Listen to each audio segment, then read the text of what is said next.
అందరికీ నమస్కారం. Welcome back to my channel cinema ముచ్చట. చాలామంది వీడియోస్ చూస్తున్నారు కానీ సబ్స్క్రైబ్ చేయట్లేదు. కంటెంట్ నచ్చితే సబ్స్క్రైబ్ చేసుకోండి, కొంచెం ఎంకరేజింగ్గా ఉంటుంది. ఇవాళ మనం రివ్యూ చేయబోయే మూవీ శివాజీ అండ్ లయ గారి కాంబినేషన్లో వచ్చిన సాంప్రదాయిని సుప్పిని శుద్ధపూసని. ఈ మూవీ నెట్ఫ్లిక్స్లో స్ట్రీమింగ్కి అవైలబుల్గా ఉంది.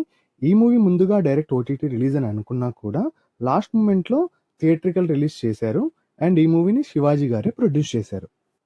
నాకు ఈ మూవీ ఎలా అనిపించింది అంటే అస్సలు నచ్చలేదు. థియేట్రికల్ రిలీజ్ కాకుండా డైరెక్ట్ ఓటీటీ రిలీజ్ చేసినా కూడా పెద్దగా సక్సెస్ ఉండకపోయేది. ఫ్యామిలీతో చూడొచ్చా అంటే ఎస్, చూడొచ్చు. ఈ మూవీ స్టోరీ లైన్ చాలా సింపుల్ అండి. తన ఫ్యామిలీకి ప్రాబ్లం వస్తే ఎంత దూరమైనా వెళ్ళే హీరో స్టోరీనే ఇది. ఇది విన్నాక మీకు దృశ్యం మూవీ గుర్తొచ్చింది కదా. ఈ మూవీ కూడా కొంచెం ఇంచుమించు మర్డర్ అండ్ శవం దాచడం మీదనే ఉంటుంది, but with boring, lag and uninteresting proceedings. ఈ మూవీ ఎక్కడా థ్రిల్ చేయలేదు అండ్ అట్లీస్ట్ ఒక్క సీన్లో కూడా టెన్షన్ బిల్డ్ చేయలేకపోయింది.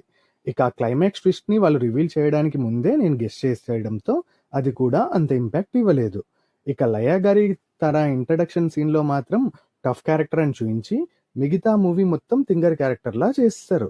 చైల్డ్ ఆర్టిస్ట్ రోహన్ క్యారెక్టర్ స్టార్టింగ్లో ఓకే, కానీ సినిమా అలా ప్రొసీడ్ అయ్యే కొద్దీ తన ఏజ్కి తన బిహేవియర్కి సంబంధమే ఉండదు. ఏదో మెంటల్ డిజబిలిటీ ఉన్నట్టు ఉంది తన క్యారెక్టర్ ఆర్క్. కథ విషయానికి వస్తే మన హీరో నీతి నిజాయితీతో ఉండే విలేజ్ సర్పంచ్. తన భార్య కొడుకుతో హ్యాపీ లైఫ్ని లీడ్ చేస్తుంటాడు. అనుకోకుండా ఒకరోజు అమ్మాయిల పిచ్చి ఉండే ఆ ఊరి ఎస్ఐతో గొడవ పడతాడు. అదే టైంలో ఒక ఇన్సిడెంట్ వల్ల హీరో తన ఫ్యామిలీ కలిసి ఒక శవంని దాయాల్సి వస్తుంది.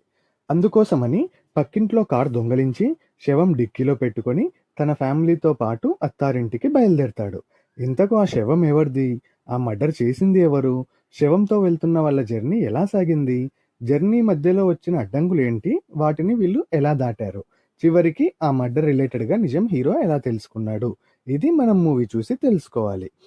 పాజిటివ్స్ విషయానికి వస్తే lead pair acting and chemistry చాలా బాగుంది.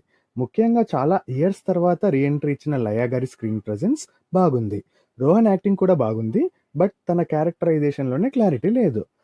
నెగటివ్స్ విషయానికి వస్తే స్టోరీ లైన్ ఎక్కడ ఇంట్రెస్టింగ్గా అనిపించని ప్రొసీడింగ్స్. అక్కడ ఏదో జరుగుతుంది, చూస్తున్నాం అన్నట్టు ఉంటుంది అంతే. Prince garu wasted in his role. Ali గారి క్యారెక్టర్ జస్ట్ డ్యూరేషన్ పెంచడానికి ఫోర్స్డ్గా ఇరికిచ్చినట్టు అనిపిస్తుంది. ప్రీ క్లైమాక్స్లో శివాజీ గారు యూట్యూబ్ చూసి తెలుసుకున్నా అని చెప్పే విషయాలు మరి సిల్లీగా అనిపిస్తాయి. ఫైనల్గా చెప్పాలి అంటే Sampradayini Suppini Suddhapoosani is a boring crime comedy. ఈ మూవీని నేనైతే చూడమని రికమెండ్ చేయను. అండ్ ఈ మూవీకి నా రేటింగ్ వచ్చేసి 2/5. మీరు ఈ సినిమా చూసింటే మీకు ఈ మూవీ ఎలా అనిపించింది కింద కమెంట్ చేయండి. ఇది సినిమా ముచ్చట, నో సోది, ఓన్లీ అసలైన ముచ్చట. Please subscribe to my channel.